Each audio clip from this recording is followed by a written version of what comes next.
नमस्कार दोस्तों, स्वागत है आपका आज के मुख्य समाचारों में। जी हाँ दोस्तों, आपको यहाँ पर देखने को मिलेंगी सुबह से लेकर शाम तक की तमाम बड़ी खबरें, मुख्य समाचार, ब्रेकिंग न्यूज़ अपडेट्स के रूप में। तो दोस्तों, आप सभी लोगों से रिक्वेस्ट है इस वीडियो को ज़्यादा से ज़्यादा लाइक और शेयर करें। तो चलिए दोस्तों, जान लेते हैं आज की पहली बड़ी खबर।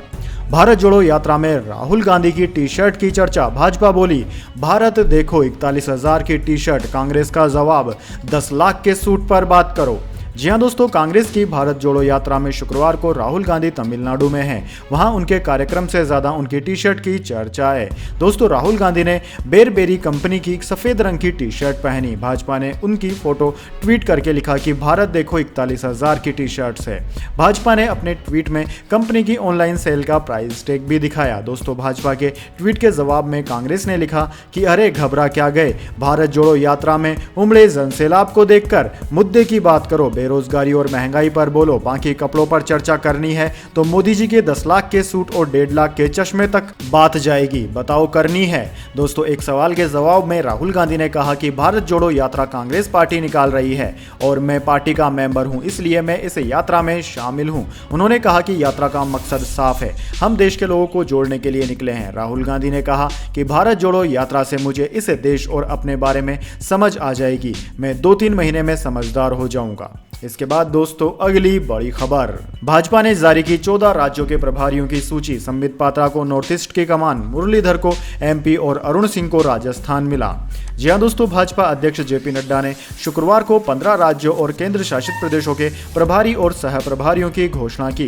दोस्तों, विनोद तावड़े और हरीश द्विवेदी को बिहार, ओम माथुर और नितिन नवीन को छत्तीसगढ़, विपिल कुमार देव को हरियाणा, लक्ष्मीकांत वाजपेयी को झारखंड, पी मुरलीधर राव को पंकजा मुंडे और रामशंकर कठेरिया के साथ मध्य प्रदेश, विजय रूपाणी और नरिंदर सिंह रैना को पंजाब, विजय रूपाणी को चंडीगढ़ प्रभारी नियुक्त किया गया। दोस्तों, इसके साथ ही संबित पात्रा और ऋतुराज सिन्हा को नॉर्थ ईस्ट के राज्यों का कोऑर्डिनेटर और ज्वाइंट कोऑर्डिनेटर बनाया गया है। इसके बाद दोस्तों, अगली बड़ी खबर। एलिजाबेथ को दिया गया गन सैल्यूट। पति की कब्र के बगल में दफनाई जाएंगी क्वीन।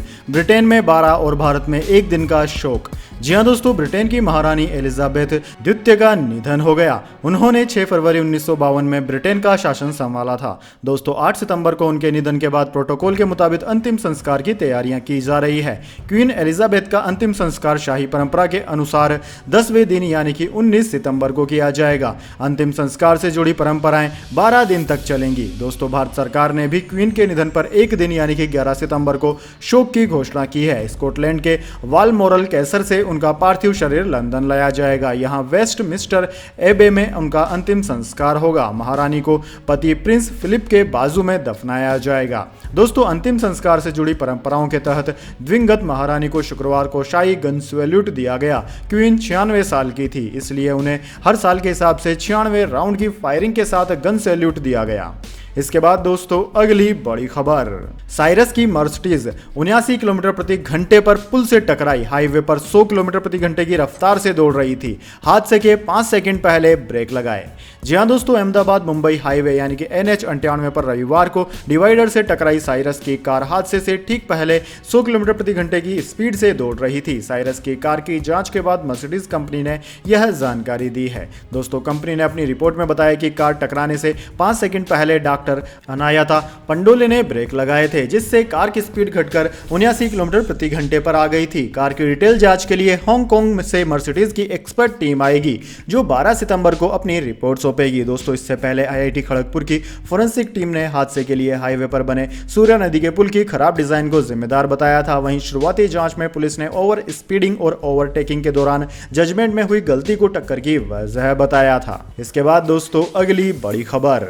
पैगंबर टिप्पणी विवाद, नुपुर शर्मा को सुप्रीम कोर्ट से बड़ी राहत। गिरफ्तारी की मांग वाली याचिका खारिज। जी हां दोस्तों, पैगंबर मोहम्मद के खिलाफ टिप्पणी मामले में भाजपा की पूर्व प्रवक्ता नुपुर शर्मा को सुप्रीम कोर्ट से बड़ी राहत मिली है।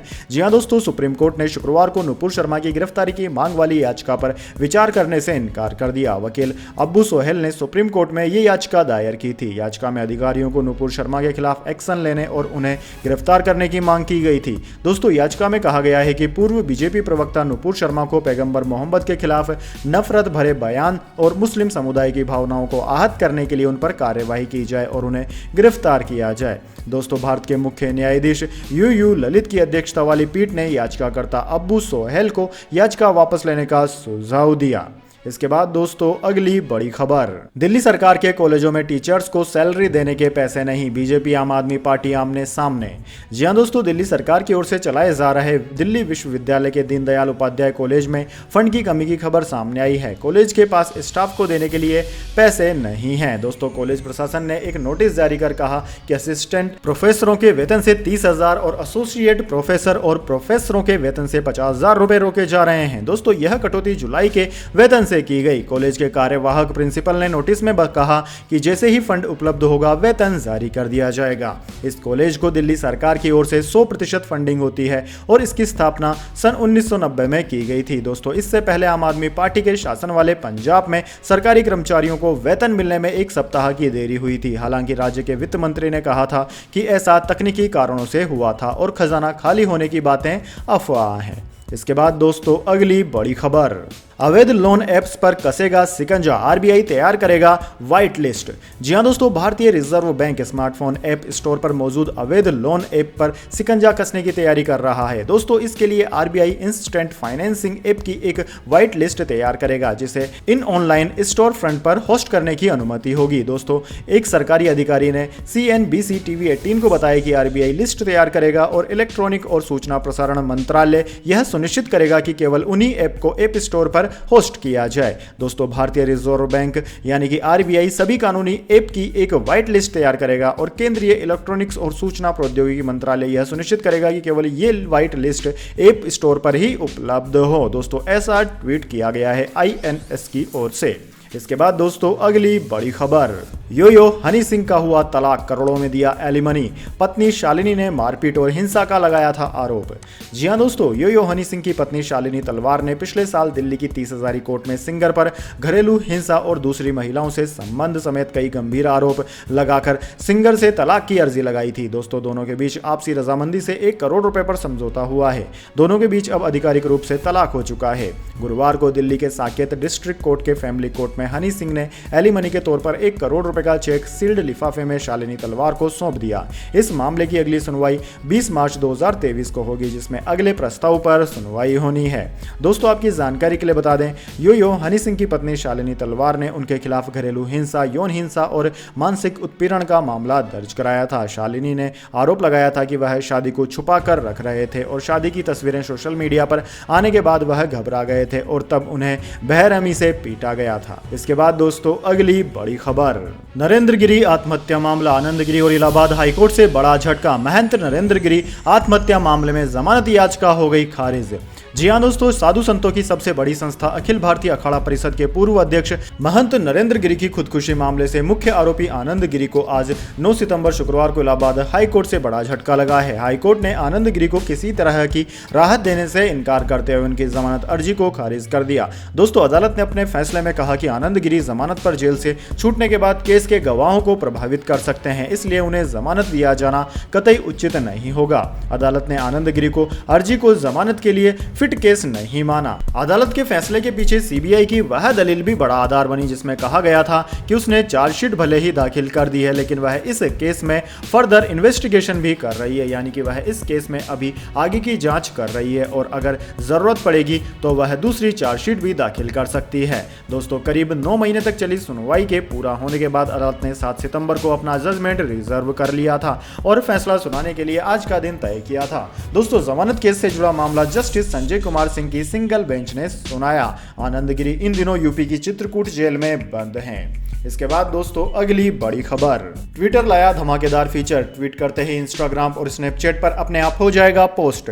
जी हां दोस्तों, ट्विटर ने गुरुवार को स्नैपचैट और इंस्टाग्राम स्टोरीज पर सीधे ट्वीट क्रॉस पोस्ट करने की एक नई सुविधा की घोषणा की है। यह फीचर iOS में पहले से ही उपलब्ध है और अब एंड्रॉइड यूजर्स के लिए भी डेब्यू कर रहा है। ट्विटर ने लिंक्डइन और एंड्रॉइड और iOS दोनों पर ट्वीट्स के साझाकरण को भी जोड़ा है। दोस्तों जिन यूजर्स ने अपने ट्विटर अकाउंट को लेटेस्ट वर्जन में अपडेट किया है वे वे अब सीधे अपने ट्वीट्स को इंस्टाग्राम स्टोरीज और स्नैपचैट पर शेयर कर सकते हैं। दोस्तों इंस्टाग्राम स्टोरीज के लिए बस शेयर बटन पर टैप करें, फिर इंस्टाग्राम आइकॉन पर टैप करें और इतना करने भर से ही आपका काम हो जाएगा। दोस्तों स्नैपचैट और लिंक्डइन के लिए प्रक्रिया एक जैसी ही है। ट्विटर पहले से ही यूजर्स को Facebook new feed, Facebook group, messenger chat, Gmail chat, Telegram और सिग्नल पर ट्वीट साझा करने की अनुमति देता है। इसके बाद दोस्तों अगली बड़ी खबर, हरे निशान में बंद हुआ शेयर बाजार। सेंसेक्स 104 अंक बढ़कर 59,793 पर बंद। निफ्टी 34 अंक चढ़ा। टेक महिंद्रा और अडानी पोर्ट्स टॉप गेनर रहे। जी हाँ दोस्तों, भारतीय शेयर बाजार में पांचवें और आखिरी कारोबारी दिन यानी कि शुक्रवार को तेजी देखने को मिली। सेंसेक्स 104 अंकों की तेजी के साथ 59,793 के अंकों पर बंद हुआ। वहीं निफ्टी 34 अंकों के उछाल के साथ 17,833 के अंक के स्तर पर बंद हुआ। दोस्तों सेंसेक्स के 30 में से 13 शेयरों में तेजी रही, वहीं 17 शेयरों में गिरावट देखने को मिली। वहीं दूसरी ओर दोस्तों सोने चांदी में भी गिरावट देखने को मिली है। आज 24 कैरेट सोना 50,877 रुपए प्रति 10 ग्राम पर बंद हुआ, जबकि दोस्तों चांदी की बात करें तो चांदी 54,700 रुपए प्रति किलोग्राम पर पहुंच गई। दोस्तों आज रुपया डॉलर के मुकाबले 12 पैसे मजबूत हुआ। आज के टॉप गेनर और टॉप लूजर शेयरों की बात की जाए तो टॉप गेनर्स में टेक महिंद्रा, अडानी पोर्ट्स और इन्फोसिस रहे। वहीं दोस्तों टॉप लूजर्स की बात करें तो इनमें अल्ट्राटेक सीमेंट, एसबीआई लाइफ और महिंद्रा एंड महिंद्रा रहे। इसके बाद दोस्तों अगली बड़ी खबर, ई कॉमर्स के खिलाफ 3 साल में 6 गुना बढ़ गई शिकायतें। इस साल 48% शिकायतें ई कॉमर्स कंपनियों से जुड़ी। 2019 में 8% था यह आंकड़ा। जी हां दोस्तों, देश में सबसे ज्यादा उपभोक्ता शिकायतें अमेजन और फ्लिपकार्ट जैसी ई कॉमर्स कंपनियों के खिलाफ की गई हैं। इस साल अब तक उपभोक्ताओं की करीब आधी शिकायतें ऑनलाइन शॉपिंग की सुविधा देने वाली कंपनियों के खिलाफ की गई है। दोस्तों दिलचस्प बात यह है कि ई कॉमर्स कंपनियों के खिलाफ शिकायतें साल दर साल बढ़ी हैं। इस साल जनवरी से अगस्त के बीच नेशनल कंज्यूमर हेल्पलाइन NCH के माध्यम से जितनी शिकायतें की गई है उनमें से 48% ई कॉमर्स कंपनियों के खिलाफ थी। दोस्तों दिलचस्प बात यह है कि कोविड से पहले यानी कि जनवरी अगस्त 2019 में ई कॉमर्स कंपनियों के खिलाफ सिर्फ 8% शिकायतें की गई थी। सिर्फ 3 साल में इस सेक्टर की कंपनियों के खिलाफ शिकायतें 6 गुना बढ़ गई है। दोस्तों उपभोक्ता मामलों के सचिव रोहित कुमार सिंह ने कहा कि ई कॉमर्स कंपनियां उपभोक्ताओं के साथ ठीक व्यवहार नहीं कर रही हैं। इसके बाद दोस्तों अगली बड़ी खबर, वीरेंद्र सहवाग ने कर दी बड़ी भविष्यवाणी। यह खिलाड़ी तोड़ेगा तेंदुलकर के 100 शतकों का रिकॉर्ड। जी हां दोस्तों, टीम इंडिया के पूर्व दिग्गज खिलाड़ी सचिन तेंदुलकर दुनिया के सबसे महान खिलाड़ियों में से एक है। वह इंटरनेशनल क्रिकेट में सबसे ज्यादा रन बनाने वाले बल्लेबाज हैं और सबसे ज्यादा शतक भी उन्हीं के नाम है। वहीं दोस्तों सचिन तेंदुलकर ने अपने करियर में 100 शतक जड़े हैं। वहीं उनके साथ ही खिलाड़ी रहे वीरेंद्र सहवाग ने एक बड़ा बयान दिया है। दोस्तों वीरेंद्र सहवाग ने एक ऐसे खिलाड़ी का नाम बताया है जो सचिन के 100 शतकों के रिकॉर्ड को तोड़ सकता है। दरअसल दोस्तों वीरेंद्र सहवाग ने क्रिकेट के भगवान कहे जाने वाले सचिन तेंदुलकर के 100 शतकों के वर्ल्ड रिकॉर्ड पर बड़ी भविष्यवाणी की है। वीरेंद्र सहवाग का मानना है कि हाल ही में फॉर्म में लौटे टीम इंडिया के बल्लेबाज विराट कोहली यह बड़ा रिकॉर्ड तोड़ सकते हैं। कोहली ने एशिया कप 2022 के आखिरी मैच में ही अपना 71वां शतक पूरा किया था। इसके बाद दोस्तों अगली बड़ी खबर, हैदराबाद में सीएम हेमंत शर्मा के साथ बदतमीजी। युवक ने सरेआम स्टेज पर चढ़कर हटाया माइक। जी हां दोस्तों, हैदराबाद में असम के मुख्यमंत्री हेमंत बिस्व शर्मा के साथ एक रैली में शुक्रवार बदतमीजी हुई। यहां बिन बुलाए एक शख्स ने स्टेज पर चढ़कर माइक को दूसरी ओर दिशा में मोड़ते हुए मुख्यमंत्री से भिड़ने की कोशिश की। ये देख भाजपा नेता अचंभित हो गए। दोस्तों एक वीडियो वायरल हो रहा है जिसमें देखा जा सकता है कि गुलाबी रंग का स्कार्फ लपेटे एक शख्स स्टेज पर चढ़ता है और नेताओं के बीच से होते हुए माइक तक पहुंच जाता है। फिर वो स्टेज पर लगा माइक को मोड़कर सीएम की ओर बढ़ता है और उन्हें कुछ कहता है। इसी बीच अन्य लोगों से खींचकर स्टेज से उतार देते हैं और माइक ठीक करके नारे लगाते हैं। वहीं यह सब होता देख सीएम मुस्कुराने लगते हैं। दोस्तों आपकी जानकारी के लिए बता दें, शर्मा गणेश उत्सव के लिए भाग्यनगर गणेश उत्सव समिति के अतिथि के रूप में हैदराबाद में हैं। इसके बाद दोस्तों अगली बड़ी खबर, कॉमेडियन कुणाल कामरा का गुरुग्राम में होने वाला शो हुआ रद्द। वीएचपी और बजरंग दल ने दी थी धमकी। जी हां दोस्तों, हरियाणा के गुरुग्राम में कॉमेडियन कुणाल कामरा का होने वाला शो रद्द हो गया है। विश्व हिंदू परिषद और बजरंग दल ने गुरुवार प्रशासन को कॉमेडियन कुणाल कामरा के शो को रद्द कराने के लिए ज्ञापन सौंपा था। इसमें कहा गया था कि कुणाल कामरा 17 सितंबर को सेक्टर 29 के स्टूडियो एक्सपो बार में एक शो कर रहा है। ये अपने शो में हिंदू देवी देवताओं का मजाक उड़ाता है। इस मामले में कुणाल के खिलाफ पहले भी FIR दर्ज की जा चुकी है। दोस्तों ज्ञापन में कहा गया था कि इस शो के कारण गुरुग्राम में तनाव फैल सकता है। अनुरोध है कि शो को तत्काल प्रभाव से रद्द कर दिया जाए, अन्यथा बजरंग दल और विश्व हिंदू परिषद के कार्यकर्ता इसका विरोध करेंगे। दोस्तों दोनों संगठनों के कुछ सदस्यों ने आयोजन स्थल का भी दौरा किया था और प्रबंधन से शो रद्द कराने की अपील की थी। बार ने 29 अगस्त को अपने इंस्टाग्राम हैंडल पर शो के समय और टिकट की डिटेल्स जारी किया था। कुणाल को 17 और 18 सितंबर को गुरुग्राम के सेक्टर 29 के स्टूडियो XO बार में परफॉर्मेंस करना था। इसके बाद दोस्तों जाने अगली बड़ी खबर, लेकिन उससे पहले मेरी आपसे एक छोटी सी रिक्वेस्ट है। अगर दोस्तों आपको अभी तक हमारी न्यूज़ पसंद आई है तो इसे एक छोटा सा लाइक ज़रूर दे दीजिए, और अगर आपको पसंद नहीं आई है तो बेशक आप डिसलाइक भी कर सकते हैं, लेकिन दोस्तों लाइक और डिसलाइक ज़रूर कीजिए, क्योंकि दोस्तों यही हमारी मेहनत का फल होता है और इसी से हमें पता चलता है कि आपको हमारी वीडियोज़ पसंद आ रही है या नहीं। तो चलिए दोस्तों जान लेते हैं आज की अगली बड़ी खबर। राजनाथ सिंह को मिला मंगोलियाई घोड़ा, इन्हीं पर बैठ चंगेज खान ने जीती 1/4 दुनिया, उनका खून भी पीते हैं मंगोलिया के लोग। जी हां दोस्तों, मंगोलिया के दौरे पर गए रक्षा मंत्री राजनाथ सिंह को तोहफे के रूप में एक घोड़ा मिला है। 6 साल पहले जब पीएम नरेंद्र मोदी मंगोलिया गए थे तो उन्हें भी घोड़ा गिफ्ट मिला था। ये सिलसिला नेहरू के जमाने से चल रहा है। 16 दिसंबर 1958 को उस वक्त के प्रधानमंत्री जवाहरलाल नेहरू मंगोलिया के दौरे पर गए तो उन्हें भी मंगोलिया नस्ल के 3 घोड़े मिले थे। दोस्तों आपकी जानकारी के लिए बता दें, American museum of natural history की रिपोर्ट के मुताबिक मंगोलिया में रहने वाले लोग अपने दैनिक जीवन में दूसरे किसी देशों की तुलना में सबसे ज्यादा घोड़ों का इस्तेमाल करते हैं। इसकी वजह से मंगोलिया में घोड़ा ही सबसे ज्यादा प्रचलित पशु है। इसके बाद दोस्तों अगली बड़ी खबर, एशिया कप 2022 भारत के खिलाफ मैच से पहले अफगानिस्तान के कप्तान ने ली नींद की गोलियां, खुद किया चौंकाने वाला खुलासा। जी हां दोस्तों, अफगानिस्तान की टीम ने एशिया कप के मौजूदा एडिशन में अच्छा खेल दिखाया और सुपर 4 राउंड तक का सफर तय किया। उसे सुपर 4 राउंड के अंतिम मुकाबले में भारतीय टीम ने 101 रनों से हराया। दोस्तों टीम के कप्तान मोहम्मद नबी ने इस बीच खुलासा किया कि भारत के खिलाफ मैच से पहले उन्होंने नींद की गोलियां खाई थी। अफगानिस्तान के कप्तान मोहम्मद नबी ने बताया कि एशिया कप के सुपर 4 राउंड में पाकिस्तान के खिलाफ मैच के बाद उनकी टीम के खिलाड़ियों ने तुरंत मैदान छोड़ दिया था। दरअसल पाकिस्तान के खिलाफ मैच के अगले ही दिन अफगानिस्तान की टीम को भारत से भिड़ना था। अब पाकिस्तान ने अफगानिस्तान को रोमांचक मैच में हराया। इस हार के बाद टीम होटल पहुंचकर अफगानिस्तान के खिलाड़ियों ने ग्रीन टी पी और नींद की कुछ गोलियां लेकर सो गए। इसके बाद दोस्तों अगली बड़ी खबर, एक्सिस बैंक ने फिक्स्ड डिपॉजिट की ब्याज दरों में कर दिया इजाफा।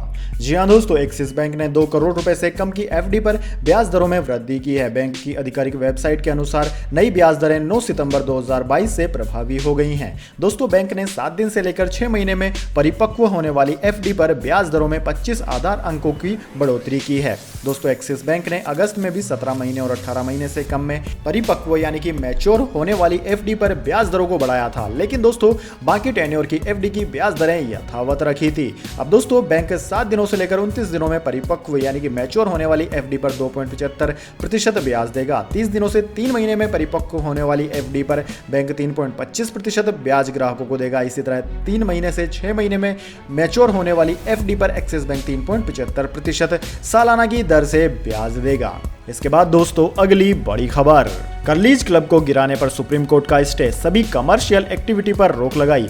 यहीं सोनाली फोगट को ड्रग्स दी गई थी। जी हां दोस्तों, गोवा के कर्लीज क्लब को गिराने पर सुप्रीम कोर्ट ने रोक लगा दी है। कोर्ट ने इस शर्त पर रोक लगाई कि अब कर्लीज में किसी तरह की कमर्शियल एक्टिविटी नहीं होगी। दोस्तों शुक्रवार सुबह से ही क्लब को गिराने का काम चल रहा था। क्लब को गिराने के लिए बुलडोजर भी पहुंच चुका था। यह वही क्लब है जिसमें भाजपा नेता सोनाली फोगट को ड्रग्स दी गई थी। दोस्तों इधर गोवा प्रशासन का कहना है कि सुप्रीम कोर्ट ने क्लब के सिर्फ एक हिस्से पर रोक लगाई है, बाकी हिस्सों को गिराने का काम चल रहा है। गोवा प्रशासन के मुताबिक कर्लीज क्लब को नो डेवलपमेंट जोन में बनाया गया है। Goa coastal zone management authority ने 2016 में इसे ढहाने का आदेश दिया था। क्लब के मालिक एडविन नून्स ने नेशनल ग्रीन ट्रिब्यूनल एनजीटी में इस आदेश को चुनौती दी थी। एनजीटी ने 6 सितंबर को जीसीजेडएमए के फैसले को बरकरार रखा था। इसके बाद 8 सितंबर को जिला प्रशासन ने क्लब को गिराने का आदेश जारी किया था। इसके बाद दोस्तों अगली बड़ी खबर, कबाड़ में छुपाई गई 200 करोड़ रुपए की ड्रग्स, एटीएस के ऑपरेशन गियर बॉक्स ने खोला सच।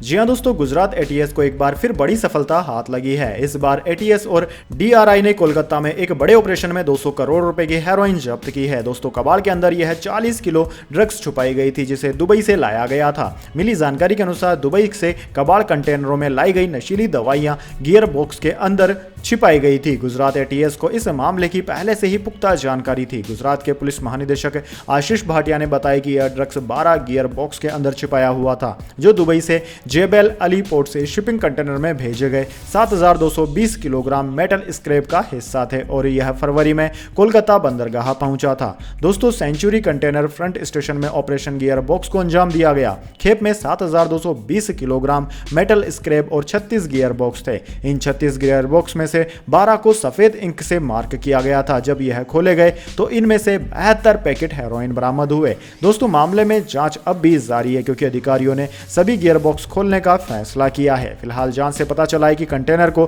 फिर से कोलकाता से किसी दूसरे देश में भेजा जाना था। तो दोस्तों, यह थी आज की तमाम बड़ी खबरें। इसके बाद दोस्तों बारी आती है आज के माइंड क्यूज क्वेश्चन की। जी हाँ दोस्तों, एक आसान से सवाल का जवाब देकर आप जीत सकते हैं एक अमेजिंग सरप्राइज गिफ्ट हमारे यूट्यूब चैनल की ओर से। तो दोस्तों, आज का सवाल आपकी स्क्रीन पर आ चुका है। भारत के राष्ट्रीय पक्षी का नाम क्या है? जी हाँ दोस्तों, अगर आप जानते हैं भारत के नेशनल बर्ड का नाम तो जल्दी से कमेंट बॉक्स में लिख दीजिए। अगर दोस्तों आपका जवाब होता है एकदम सही और आप चले जाते हैं लकी विजेता के रूप में, तो आपको मिल सकता है एक अमेजिंग सरप्राइज गिफ्ट हमारे यूट्यूब चैनल की ओर से। तो दोस्तों, जल्दी से अपना उत्तर कमेंट बॉक्स में लिख दीजिए, वीडियो लाइक कर लीजिए और चैनल को सब्सक्राइब करके बेल आइकन भी दबा लीजिए। धन्यवाद। वंदे मातरम। जय हिंद, जय भारत।